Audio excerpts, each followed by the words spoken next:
સાબરકાંઠા લોકસભા બેઠક પર ભાજપે ઉમેદવાર બદલ્યા છતાં વિવાદ સંવાનું નામ નથી લઈ રહ્યો।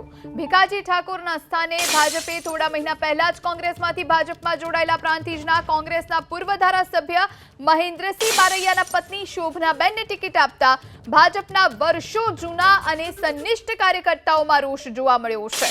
હિંમતનગર તાલુકા પંચાયતના સદસ્ય જીતેન્દ્રસિંહ ઝાલાએ પ્રદેશને એક પત્ર લખવામાં આવ્યો, જેમાં સ્પષ્ટ શબ્દમાં કહ્યું કે ભાજપે જાહેર કરેલા ઉમેદવાર કાર્યકર્તા પણ ન હોવા છતાં ટિકિટ આપવામાં આવી, તો વર્ષોથી જે ભાજપમાં મહિલા કાર્યકર્તાઓ છે તેમને ટિકિટ આપવામાં આવે તેવી પણ તેમણે માંગ કરી છે અને સાથે પોતાની નારાજગી પણ વ્યક્ત કરી છે। તો ભાજપ ઉમેદવારને લઈને સાબરકાંઠામાં વિરોધ યથાવત જોવા મળી રહ્યો છે। ભાજપે બીજી વાર ઉમેદવાર જાહેર કર્યા છતાં પણ હજુ વિરોધનો વંટોળ શમી નથી રહ્યો। હિંમતનગર તાલુકા પંચાયતના સભ્ય જીતેન્દ્રસિંહે પત્ર લખ્યો છે। જીતેન્દ્રસિંહે પત્ર લખીને પોતાનો વિરોધ દર્શાવ્યો છે અને વર્ષોથી જે મહિલાઓ ભાજપમાં કાર્યરત છે તેમને ટિકિટ આપવામાં આવે તેવી તેમણે માંગ કરી છે। જાહેર કરેલ જે ઉમેદવાર ભાજપ કાર્યકર ન હોવા છતાં તેમને ટિકિટ આપવામાં આવી, જેને લઈ અને વિરોધ થઈ રહ્યો છે। કોંગ્રેસમાંથી થોડા સમય પહેલા આવેલા મહેન્દ્રસિંહ બારૈયાના પત્નીને ટિકિટ આપવામાં આવી, જેના કારણે વિરોધ થઈ રહ્યો છે। આ પહેલા ભીખાજીની ઉમેદવાર તરીકે જાહેરાત કરવામાં આવી, પરંતુ અમુક કારણોસર ભીખાજીએ સ્વયં સોશિયલ મીડિયા પર પોસ્ટ કરી અને પોતે ચૂંટણી લડવાની અનિચ્છા દર્શાવી। ત્યારબાદથી સમર્થકો ભારે રોષે ભરાયા હતા, તેને લઈને વિવાદ થયો હતો। ત્યારબાદ ફરી એક વખત આ જ બેઠક પરથી શોભનાબેનની ટિકિટની જાહેરાત કરવામાં આવી અને એ જાહેરાત બાદ ફરી એક વખત વિવાદે નવું સ્વરૂપ લીધું છે। સંવાદદાતા દર્શન ફોનલાઈન પર જોડાયા છે। દર્શન, ભાજપે બીજી વાર ઉમેદવાર જાહેર કર્યા છતાં વિરોધ થઈ રહ્યો છે, શું વધુ માહિતી? સાબરકાંઠા લોકસભા બેઠક પર ભારતીય જનતા પાર્ટી દ્વારા પ્રથમવાર ભીખાજી ઠાકોરના નામની જાહેરાત કરવામાં આવી હતી, પરંતુ વિરોધનો સૂર ઉભો થતા દર્શન, આપણે અટકાવવા માંગીશ આપણી સાથે હિંમતનગર તાલુકા પંચાયતના સભ્ય જીતેન્દ્રસિંહ ફોનલાઈન પર જોડાયા છે। જીતેન્દ્રસિંહ, આપે પત્ર લખ્યો છે સરકારને અને વિરોધ વ્યક્ત કર્યો છે, શું માંગ છે આપની? હેલો જી, અવાજ આવી રહ્યો છે? હાજી હાજી।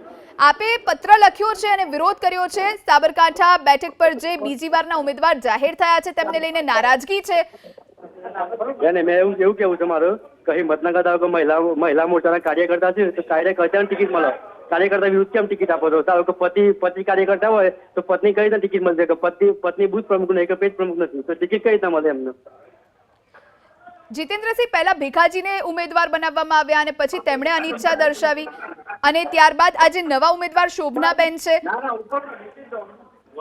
અવાજ આવી રહ્યો છે? જી, ભીખાજીને આપે તો કોઈ ચિંતા નથી, અમે એમને હતો બરોબર, પણ અમને શું કર્યું કે મહિલા ઉમેદવાર ટિકિટ આપી, તો મહિલા ઉમેદવાર પ્રદેશ ઉપાધ્યક્ષ છે બરોબર, એ ના ગમતા તો બીજા ટિકિટ આપો, મહિલા પણ મહિલા ઉમેદવાર ટિકિટ આપો। ખોટો અન્યાય કેમ કર્યો મહિલા તાલુકામાં બધા આખા જિલ્લામાં? તો અરવલ્લી ટિકિટ આપો કે સાબરકાંઠા ટિકિટ આપો, પણ મહિલા જે કાર્યકર્તા છે એમને ટિકિટ આપો તમને। જી, આભાર। પતિ કાર્ય કરતા હોય તો એમને વાઈફ ટિકિટ કઈ જ ના આપે? એ બેન બુથ પ્રમુખ નહીં કે પેજ પ્રમુખ નથી અત્યારે, એટલે ભાજપના કાર્યકર્તા પણ નથી, એવું કેવું છે આપનું? કાર્યકર્તા નથી બેન, તો કયા પદ ઉપર છે? ભાજપની સિસ્ટમ છે કે પેજ પ્રમુખ હોવો જોઈએ, બુથ પ્રમુખ હોવો જોઈએ, સક્રિય સભ્ય હોવો જોઈએ, તો ટિકિટ મળે, સેન્સ લેવાય બરોબર। તો આમાં શું છે બેન, હિંમતનગરમાં 4-5 જણા કી છે હિંમત ચાલે છે અત્યારે હિંમતનગરના એરિયામાં ટોટલ જેટલા ભારતીય જનતા પાર્ટીના કાર્યકર્તાઓ છે બધો બંદૂક છે, બહાર લાઈન કોઈ બોલી શકતા નથી। અત્યારે અમે જિલ્લા કાર્યાલય જઈએ તો 500 જણા ભેગા થાય હિંમતનગર તાલુકામાં અત્યારે।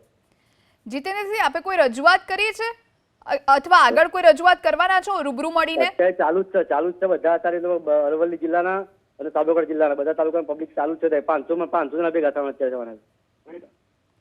જી જી, આભાર અમારી સાથે જોડાવા માટે જીતેન્દ્રસિંહ અને વાતચીત કરવા માટે। તો હવે વિરોધનો વંટોળ ઊભો થયો છે અને જે મહિલા સક્રિય નથી અથવા તો પેજ પ્રમુખ નથી, જે પ્રમાણે ભાજપની રણનીતિ રહી છે તે અનુસાર, અને તેવા મહિલાને ઉમેદવાર જાહેર કરવામાં આવતા વિરોધ ઉઠ્યો છે।